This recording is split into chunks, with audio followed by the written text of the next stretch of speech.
Dear people of Iran, I know this video may reach only a few of you. I don't know how many can hear me through the regime's internet blackout, through fear, through exhaustion, through the constant pressure of surviving another day.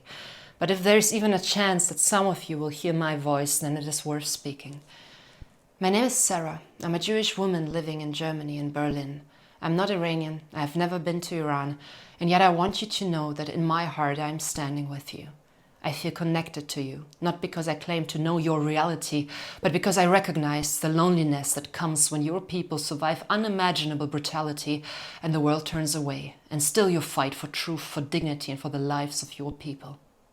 Since October 7, my life has been marked by a trauma that still does not leave me. What happened that day, the atrocities, the mass murder, the cruelty, the sadism, the rape of our girls and women, was unbearable. But what cut even deeper was what came after. The silence, the indifference, and then the hatred, loud and confident, spreading even here in Germany, in a country that claims it learned history. There are many memories from these last years that hurt, but there's one image that gave me strength, and I will never forget it. Again and again at protest for Israel and for the hostages. I saw your flags, the flag of a free Iran. You were there standing beside us. You recognized our pain. You stood with us when it felt like the world had turned its face away. When you are grieving and the world pretends not to see your pain, solidarity means everything. What you did was not symbolic, it was human. I spent many months in Israel after October 7. I was also in the north, near the border to Lebanon, where Hezbollah rockets tried to break people's lives, their homes, and their sense of safety. I was almost killed under rocket fire. Later I stood in Tel Aviv during missile attacks launched by the Islamic regime that has also changed your country. I remember how I looked up and watched those rockets cross the sky, and I felt the cold knowledge that you can die any second, that your life can be targeted by men who never have to look you in the eyes and still want to erase you, your country, and your people. And now for weeks I have watched your protests. I have watched your videos, your faces, your shaking voices, your funerals, your blood on the streets, your mothers crying, your young people brave and unarmed, facing a machine that does not hesitate to kill all of you. I cannot pretend I know your suffering in my body the way you do, but I want you to know that your pain is not invisible and you are not alone. Your country is not this regime. Iran is not the revolutionary guards. Iran is not terror. Iran is not Hezbollah. Iran is not Hamas.